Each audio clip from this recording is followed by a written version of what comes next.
The Leadership Pipeline by Ram Sharon, Stephen Droder, and James Noel.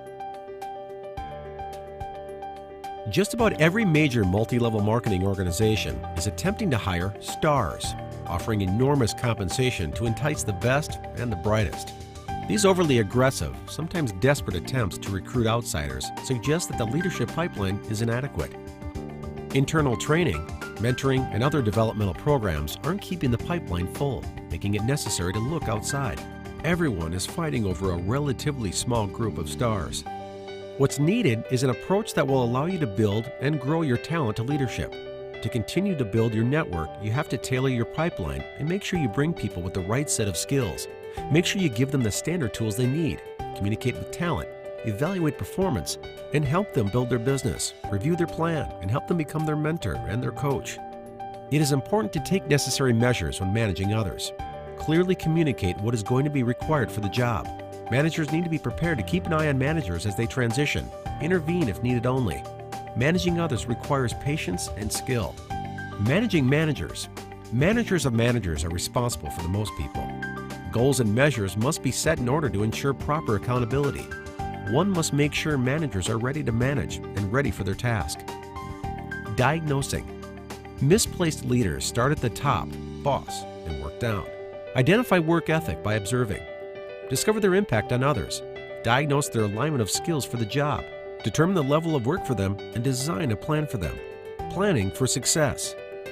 It is important to translate goals into standards. Document and communicate progress and adjust as you evaluate progress. Review as often as possible. Preventing failure. 3 important elements to preventing failure are: a strong leadership structure. It is crucial to prevent failure. Second, communication within is very important in order to be successful. Lastly, standards need to be clearly defined and communicated. Be a coach. Always motivate your team. Help leaders into realizing they're not operating at the right leadership level, so they keep their hunger for continuous growth. Help your network delineating the behaviors and attitudes they need to demonstrate to achieve specific career goals.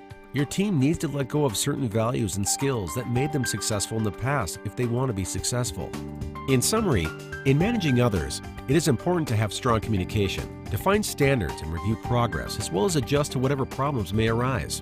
While doing this, it is important to remember that plans don't always work, but will prepare you for whatever may arise. This unofficial book summary was adapted by Marco Polo Advertising, LLC. Video production voiceover also produced by Marco Polo Advertising, LLC.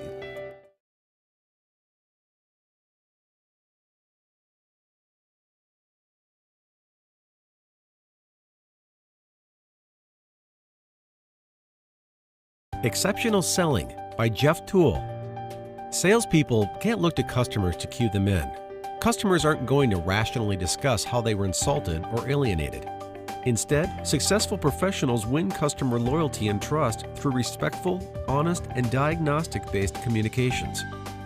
It might be difficult to accept that you may be sabotaging your own career, but here are 3 reasons that could be true. Most people, and that includes sales, service, and support professionals, are not naturally effective communicators. The techniques promoted in the majority of sales training programs exacerbate our innate communication shortcomings.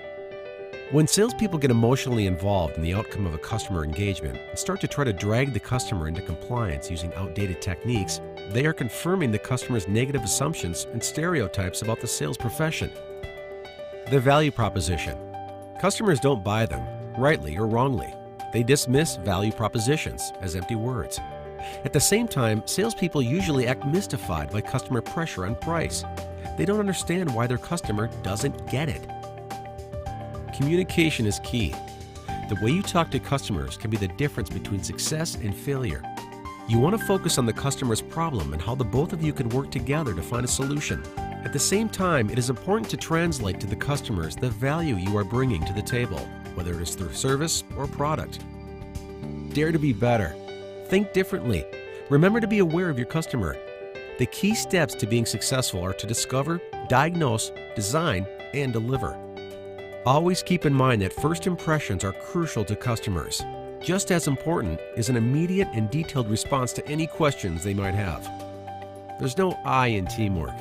Customers are your source of insight. They can help you to create a tailored solution for any problem. Working with the customer can help you understand their expectations and provide them with the extra details they need and want. We don't like surprises.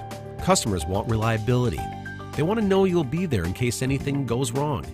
Maintaining a good relationship with the customer can aid in expanding or creating a new business. Show me the money. Customers want to know what kind of return they'll be getting on their investment. Be clear with price of investment and the amount of return. Make sure to establish value in the product or service. When interacting with customers, remember that communication is important. The perception the customer has of you and the product are the breaking point to a sale. Also keep in mind that you want to have a good relationship with the customer because this will ensure long-term success managing others. This unofficial book summary was adapted by Marco Polo Advertising, LLC. Video production voiceover also produced by Marco Polo Advertising, LLC.